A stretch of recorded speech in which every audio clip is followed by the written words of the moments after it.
How is it going, everybody? My name is Copyright, and I see you enjoy the control decks or controlish type of decks really much. I see it on my views, I see it on some comments, on one videos you comment. So this is a great opportunity to show you a deck that I had in mind for a long time since the spoilers happened, and I tried to build this MonoBlack list around the card that I think is amazing tool for any sort of control decks, but maybe also for maybe aggro not so much, but mid-range decks definitely, to get some card draw, to get some removal out of the opponent.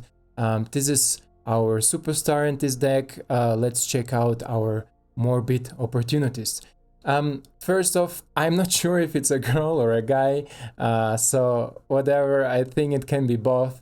Really cool art, I like it. Also the flavor text is really nice. What this card does, it's basically a 3 mana for a 1/3 human rock that let you draw a card once each turn whenever any creature dies. And this is important, that any other creature dies, so except of him, but I will show you some parts where also when he's dying we will draw some cards. But anyway, so he draws you every time your creatures or your opponent creatures are dying.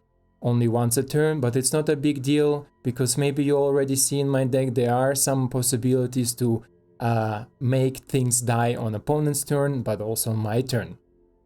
So this is the card that I was trying to build a deck around, and then later on when the spoilers happened, I instantly remember, I think, a video of another YouTuber. He was talking about the decay mechanic, and I instantly thought about the Morbid. From now on we will call him Morbid because of Morbid Opportunities, just a little bit too long. So I thought about Morbid and thought, hey, wait a minute. He doesn't say non-token creature. He doesn't say anything about this zombie creature tokens that are constantly spawning but also constantly dying. So this will be an amazing tool on a low curve, literally on a low curve, to draw some cards. So this is how I try to implement the decay mechanic. To see this in action, I prepared a small highlight video for you. Let's check it out, how the decay sack mechanic helps you to draw cards with our Morbid Opportunities, or let's say just Morbi, yeah? Let's check it out.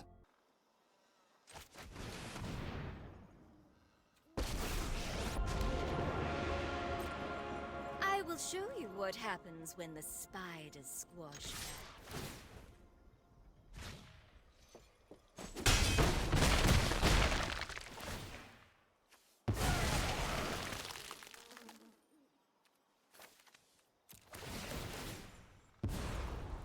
Do what I demand.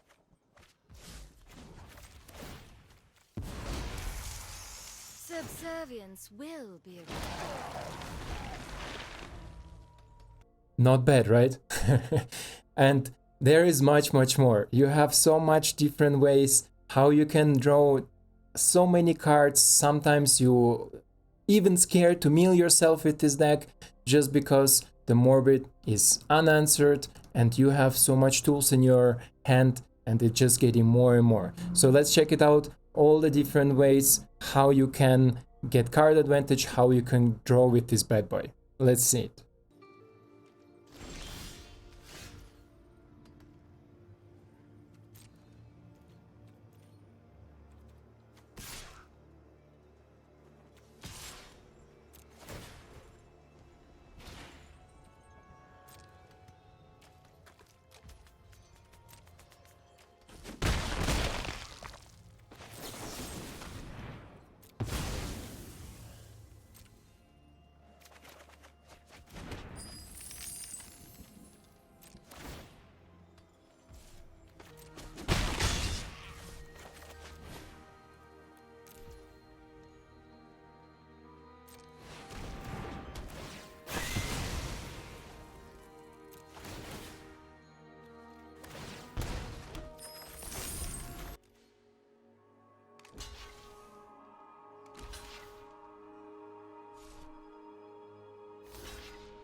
After we got all our cards and all our possibilities, there is, of course, great synergies and great combinations with this card. So let's check out our first combination and our first 2-drop from Innistrad Midnight Hunt.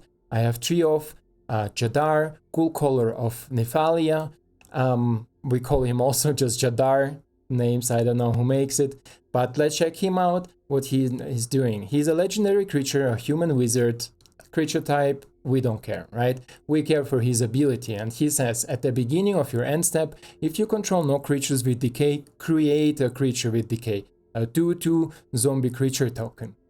He himself is a 1/1, that is maybe a little bit minus, but also I found it sometimes really synergistic in this deck, especially with the meta hook.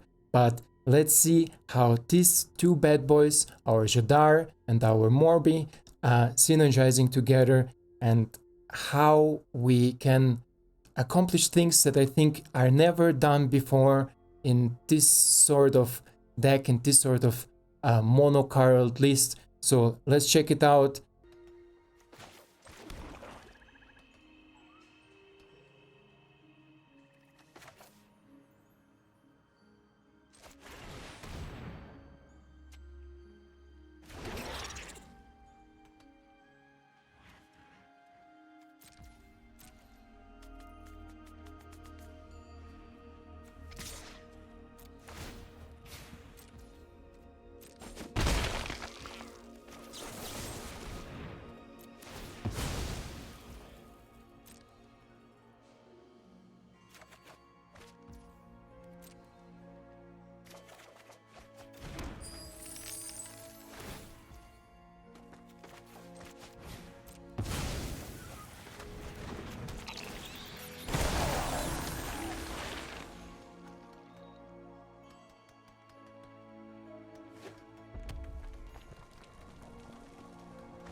Yeah, this is why we have 3 of them.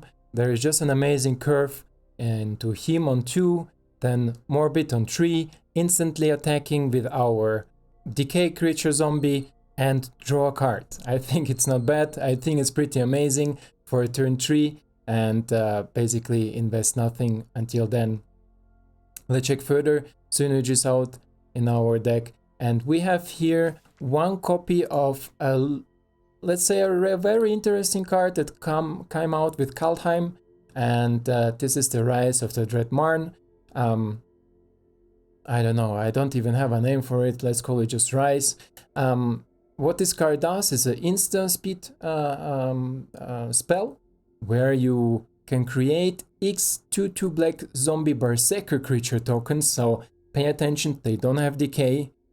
for any number of non-token creature that died this turn. Important here maybe to think outside of the box.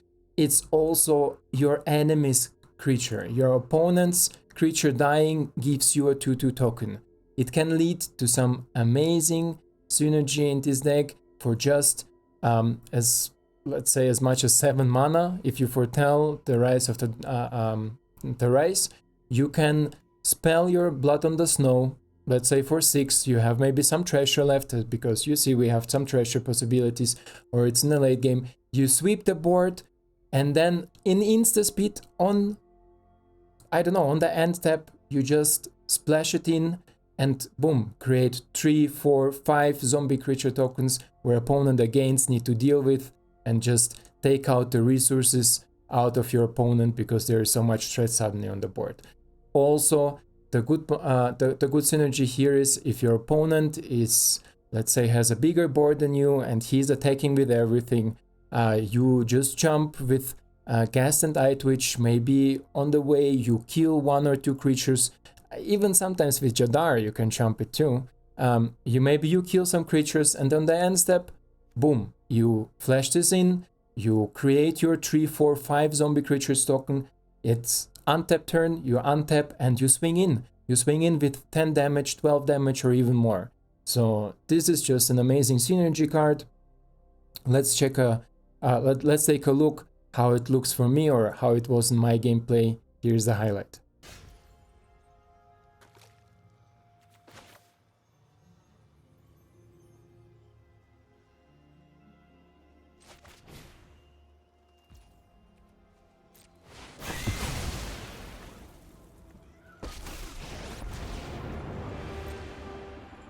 Require my aid? How desperate.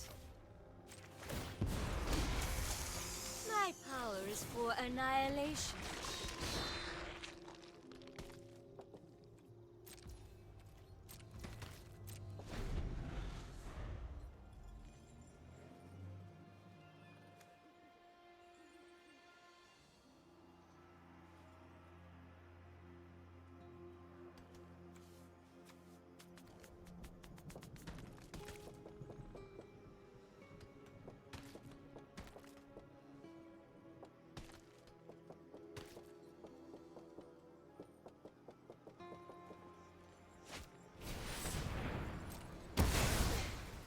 Pity our time is over.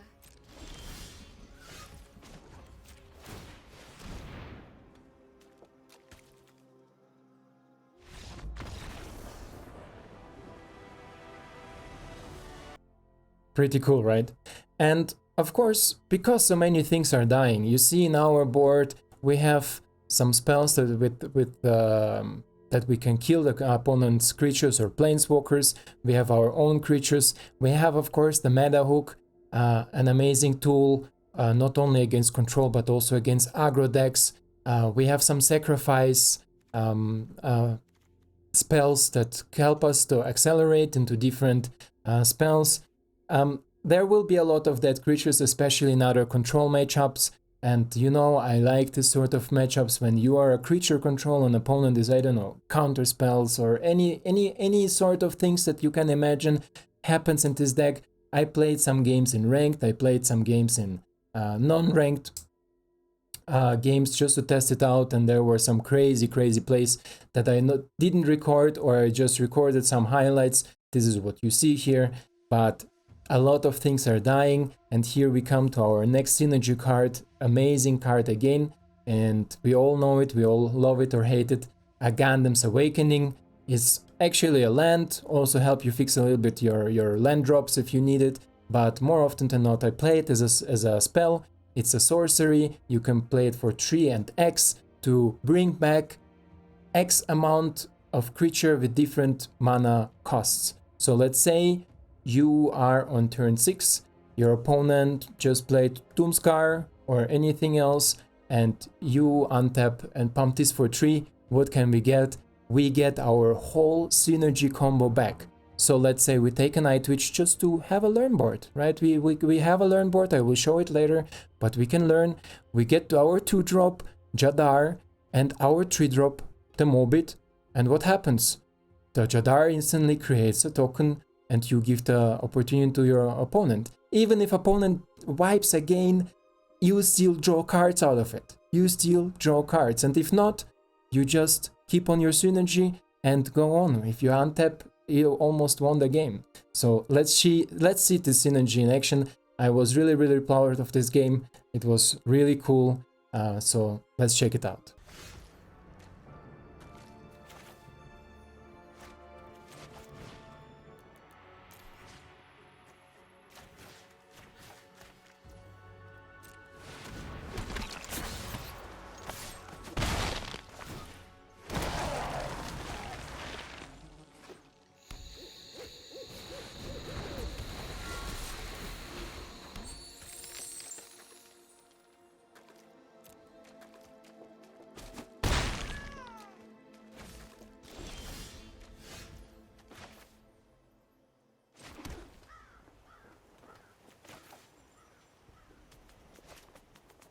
Very nice. I like the zone a lot. The game was also really cool. So yeah. About our 2-drops we talked already. About our learn board, let's check there out. There is nothing special, to be honest. I don't want to waste your time with it. Here we have Skyclave Shade. I tend to or try to build this deck maybe a little bit more for best of 3 because I don't know how much you're interested in best of 3. I like sometimes, especially now the new season started. By the way, I hope you're doing great in the new season, but now when the new season is running, I tend to get a little bit tired of this best of 1, constantly the same stuff, and sometimes maybe you even get tilted or toxic just because you don't have another opportunity or chance. In a best of 3, you have these chances. How often do I play and think, oh man, if I will put this card against this Werewolves, or if I would have duress against this Jeskai Turns or any other deck, I will bash it, I will kill it. So this is why I tried a little bit the best of 3 sideboard at the beginning, but don't pay attention. This is the best of 1 deck list. Skyclave Shade, I think, great best of 3 card. Also duress I will put in if I will play with this deck in best of 3, but otherwise we have an environmental science, the typical lesson cards, necrotic, pest summoning, maybe a little bit more different because pest summoning, again, great synergy with meat hook, great synergy with sacrifice stuff to draw cards and so on. So the sideboard, the pest summoning in the sideboard is pretty often useful. Also against aggressive decks, it gains you some life. Pretty cool. Introduction, just to deal with comas. I never run into coma with this deck, and I played, I think, on the ranked. I play like 8 games, I think. Never run into coma, but I run in some Simic ramp. Maybe they had coma, but didn't have the chance to play it. Mascot exhibition, I like to run 1 off. You can run 2 or 3. It comes often up that you get your chance to play it and also to save yourself with it, but 1 is more than enough. And to be honest, I don't have a second one. I don't want to waste my wild card on it because the as I said, usually 1 is enough for me, and if I need 2 or 3, maybe I will craft it more if I have my wild cards. Anyway, and one very important card, especially in this meta right now, or what is to be established as a meta, with a lot of planeswalkers running around, come from the past. Maybe even 2 of them you can put in, but 1 usually is more than enough. And this is where we finish our sideboard overview. So this is basically like what everybody else put in, right? In MonoBlack and a little bit of non-colored spells. Yeah, then because the meta currently is in this sort of stage where token is the name of the game, as more token you have, as bigger balls you have, let's say. This is why I run 2 Bloodchief Thirst, just to deal with the planeswalkers, but also with a token, 1 mana to kill a token that is 6/6 or 7/7 with reach. Pretty good, pretty good. I had some matches where it literally saved my ass and give me the win. So 2 of them is good. I would not recommend to run 3 because sometimes you run in pure control, like the last deck that CGB provided. There is it more or less dead. You can maybe kill some planeswalkers with it, but more not. So 2 is a really good number.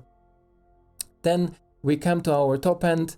I mean, Soul Shatter, I don't need to introduce a thing, you saw it almost in every video. If you haven't, check out my previous videos, there are some amazing synergies with Soul Shatter, but also with other cards. Just cool card, 3 of more than enough. I'm really happy with it, especially just with our Planeswalker or our top end. Top end, 2 of Loth, the Spider Queen, and 2 of our Sexy Professor. And this is, let's say guys, if nothing else helps you, if you draw 1 of them, or maybe even 2 of them, or like 1 of each, this is just a winner. And for this I prepared for you a small, let's say small little highlight clip at the end. One of the best synergy, it's of course nothing new, but maybe you haven't seen it, or you try to accomplish it and I get it in my 8 matches. Let's check this highlight out, let's see what these 2 bad boys can do.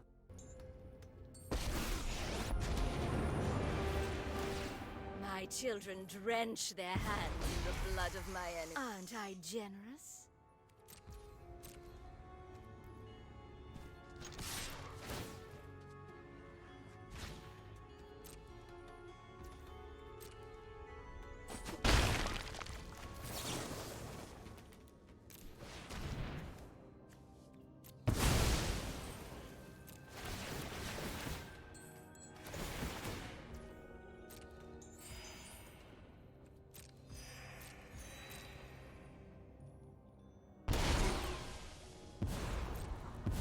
What I do. Aren't I the generous one? Subservience will be.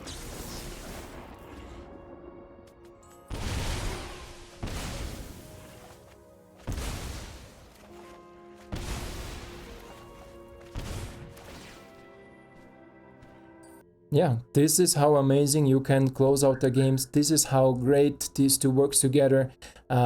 These 2 girls, I think, Loth, you can consider this as a girl, right? Or is it just an it? Some sort of, I don't know. Let's say it's 2 girls. These 2 girls just finished the games really fast, really easy, and really, really fun. This deck is in general really much fun, really much synergy. I think one of the best entertainment deck that you can play. The games, they can average a little bit longer, so if you are more on the let's say on the side where you want your games goes more faster, then you should play a little bit more aggressive decks. But this deck is just all about fun, all about synergy, and the win rate is also really, really, really good. Right now I think I'm about 62%. I'm not sure, I don't want to lie to you, I didn't check the untapped stats, but you can do it. I provide a link in the description down below. You can check out the untapped stats and the deck list, of course. There you can copy it or export it and try for yourself, make maybe some smaller changes. To the end of the video, we have, as I said in previous videos, Blood on the Snow, just a must pick in this sort of decks. You can wipe the board, wipe the Planeswalkers, and bring something from yourself back.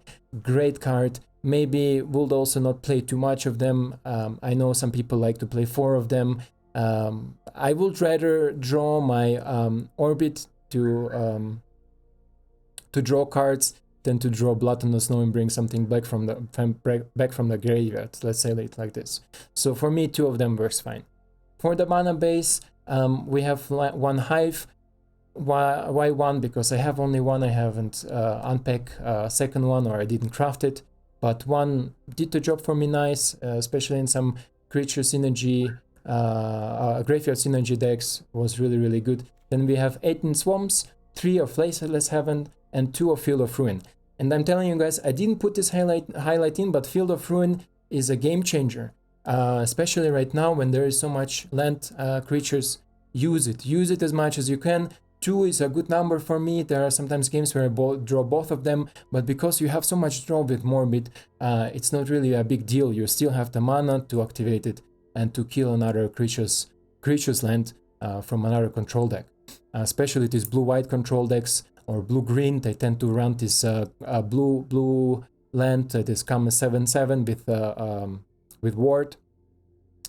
Field of Ruin, just forget it. Just like bye-bye, my friend, right? So amazing card, definitely recommended. Maybe you can try 3 of them. And our mana fixing, but more often than not spell, is our Agandam. can be used as a mana, but I barely did it in the games. Let's see the statistic for this game, or let's say the overview. We have 24 lands plus 2 of the Gundam, so 26 that we constantly can hit our lands. Of course, purely mono black and average 2.6, but usually you have an amazing curve and your starting hand looks also really amazing. If you are interested to see the gameplay videos, I still have them saved on my hard drive. So if you tell me in the comments that, hey, Copyright, let me see the gameplay, I want to see it myself, or something else, just tell me. I will upload the gameplay, more likely without commentary, because it will otherwise take just too much time to go and to remember all the games and to try to maybe comment it. So I will just put some chilled music in and upload the gameplay. You can check out for yourself. Otherwise, guys, this is it so far for the deck. I hope you enjoyed the video. If you enjoyed, please leave a like and subscribe to my channel so we can create more content like this together. It helps me out to create a bigger community, that we can grow here something together. Otherwise, guys, I hope you enjoyed. Let me know if you will make some changes in this deck, and yeah, I see you in the next one.